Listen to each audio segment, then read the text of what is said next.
రథంపై నిలబడేందుకు ప్రయత్నిస్తున్న అర్జునుడికి శరీర బలహీనత కంటే ఎక్కువగా ఒక గాఢమైన ఆలోచన మనసులో మొదలైంది. ఇప్పుడతను యోధుడిలా కాదు, అర్థం వెతుకుతున్న మనిషిలా యుద్ధరంగాన్ని మరోసారి చూశాడు. అతని లోపల ఒక భారమైన ప్రశ్న తలెత్తింది. ఈ యుద్ధం వల్ల ఏమి లాభం? విజయం ఇక మహిమాన్వితంగా అనిపించలేదు. రాజ్యం పొందడమంటే గర్వంగా అనిపించలేదు. సుఖం, అధికారము, కీర్తి ఇవేవీ అతని హృదయాన్ని తాకలేదు. అర్జునుడి మనస్సు వాటన్నింటినీ తిరస్కరించింది. అతని చూపు ఎదుటి సేనవైపు మళ్ళింది. అక్కడ నిలబడి ఉన్నవారు శత్రువులు కాదు, తనను పెంచిన పెద్దలు, తనకు విద్య నేర్పిన గురువులు, తన రక్తాన్ని పంచుకున్న బంధువులు, తనతో జీవితం పంచుకున్న స్నేహితులు. ఆ దృశ్యం అర్జునుడి శ్వాసను ఆపేసింది. అతని మనస్సులో ఒక బాధాకరమైన సత్యం మెదిలింది. తాను గెలుచుకునే రాజ్యం, తాను పొందాలనుకునే సుఖాలు, ప్రపంచం ఆశించే విజయం, ఇవన్నీ రావాలంటే తాను ప్రేమించిన వారినే నశింపచేయాలి. అర్జునుడి అంతరంగ స్వరం వణికింది. వారికోసం నేను రాజ్యాన్ని కోరుకున్నాను, వారికోసం సుఖాన్ని ఆశించాను. అలాంటప్పుడు వారే లేని జీవితానికి రాజ్యమెందుకు, సుఖమెందుకు, ఈ జీవితమెందుకు?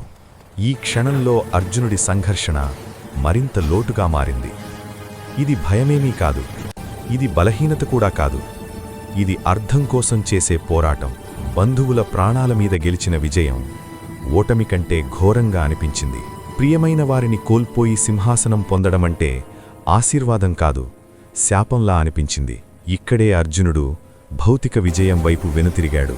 ఇక్కడే అతని మనస్సు కోరికలు, ఫలితాలు, ధర్మం వీటన్నింటినీ ప్రశ్నించడం మొదలుపెట్టింది.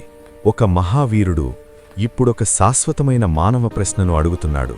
ఆత్మను కోల్పోయే విజయం ఏ విలువ కలిగి ఉంటుంది? ఈ ప్రశ్నతోనే భగవద్గీత జ్ఞానం వెలుగులోకి రావడానికి మరొక అడుగు ముందుకు సాగుతుంది. యుద్ధభూమిని చూస్తూ నిలబడ్డ అర్జునుడి మనస్సులో మరో భయంకరమైన ఆలోచన మొదలైంది. ఈ యుద్ధం గెలిచినా దాని ప్రయోజనమేమిటి? తనకు ఎదురుగా ఉన్నవారు శత్రువులు కాదు, వారే తన బంధువులు, గురువులు, పెద్దలు, మిత్రులు. వారిని కోల్పోయి వచ్చిన రాజ్యమో, సంపదో, అధికారమో ఏదీ తనకు ఆనందం ఇవ్వలేదని అర్జునుడు గ్రహించాడు. తనకు కావలసిన ప్రతిదీ ఈ యుద్ధంలో గెలిచినా అది తన ప్రియమైన వారి రక్తంతో నిండితే ఆ విజయం తనకు శూన్యంగా కనిపించింది. తన గురువులు, తన కుటుంబ సభ్యులు, తన సన్నిహితులు నేలపై కూలిపోతుంటే అలాంటి ప్రపంచంలో జీవించడంలో ఏమి ఆనందం ఉంది? అర్జునుడికి అర్థమైంది. ఇది ఓటమి భయం కాదు, ఇది అర్థంలేని విజయంపై భయం. దయను, కృతజ్ఞతను, ధర్మాన్ని నాశనం చేసే విజయం తనకు అంగీకారయోగ్యం కాదు. అతని మనస్సు ఇప్పుడు రెండు మార్గాల మధ్య నిలిచింది. కర్తవ్యమా, మానవత్వమా? ప్రేమను త్యాగం చేసి పొందే విజయం అతనికి అసహ్యంగా అనిపించింది. అర్జునుడికి అర్థమైంది, ఓటమి భయం కంటే పాపభావన భయం ఎక్కువ. అందుకే అతని మనస్సు ఒక నిర్ణయానికి చేరింది. మనస్సును చీల్చే విజయం కన్నా పరాజయమే మేలని అతనికనిపించింది.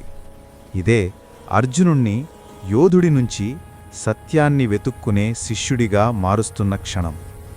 అర్జునుడి ఆలోచనలు ఇక తనకే పరిమితం కాలేదు. తన ముందు ఉన్న యుద్ధం సమాజమంతటిపై పడే ప్రభావాన్ని అతను ఊహించాడు. ఈ యుద్ధంలో కుటుంబాలు నాశనమైతే ఆ నష్టం అక్కడితో ఆగదని అతనికి తెలుసు. కుటుంబాలు చెదిరిపోయినప్పుడు తరంతరాలుగా కొనసాగిన విలువలు క్రమంగా క్షీణిస్తాయి. జీవితాన్ని దారితీసిన సంప్రదాయాలు మసకబారుతాయి. ఆ విలువలు కూలిపోయిన చోట ధర్మానికి స్థానం తగ్గిపోతుంది. సమాజంలో అయోమయం పెరుగుతుంది.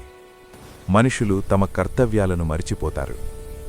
ధర్మసూత్రాలు బలహీనపడినప్పుడు అశాంతి పెరిగి సామరస్యము నశిస్తుంది. అర్జునుడి హృదయంలో భయం పుట్టింది. అది మరణ భయం కాదు, ధర్మం రక్షించలేని ప్రపంచం పట్ల కలిగిన భయం. ఈ యుద్ధం ప్రాణాలను మాత్రమే కాదు, సమాజ ఆత్మను నాశనం చేస్తుందని అతనికనిపించింది. ధర్మం బలహీనపడితే ఏమవుతుందో అర్జునుడి మనస్సులో స్పష్టంగా కనపడింది. కుటుంబాలు చెదరిపోయినప్పుడు సమాజాన్ని కట్టిపడేసిన నియమాలు క్రమంగా కూలిపోతాయి. తరంతరాలుగా నిలిచిన క్రమశిక్షణ మసకబారుతుంది. అప్పుడు ధర్మానికి అడ్డుగా అధర్మం పైచేయి సాధిస్తుంది. సరైనది తప్పైనది అనే గీతలు కలిసిపోతాయి. మనుషులు తమ కర్తవ్యాలను మరిచిపోతారు. సమాజంలో అయోమయం వ్యాపిస్తుంది. గౌరవం తగ్గిపోతుంది. బాధ్యతల భావన కనుమరుగవుతుంది. అర్జునుడి హృదయం ఈ దృశ్యాన్ని తట్టుకోలేకపోయింది. ఇలాంటి ప్రపంచానికి కారణం కావడం అతనికి భయంగా అనిపించింది. ఈ యుద్ధం గెలుపు కోసం కాదు అని అతనికనిపించింది. ఇది సమాజ పునాదులనే కదిలించే విపత్తుగా మారుతుందని అతను గ్రహించాడు. అర్జునుడి భయం ఇక తన జీవితానికి సంబంధించినది కాదు.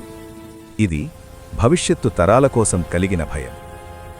ధర్మం లేని ప్రపంచంలో విజయం కూడా శాపమే అని అతని మనస్సు అంగీకరించలేదు.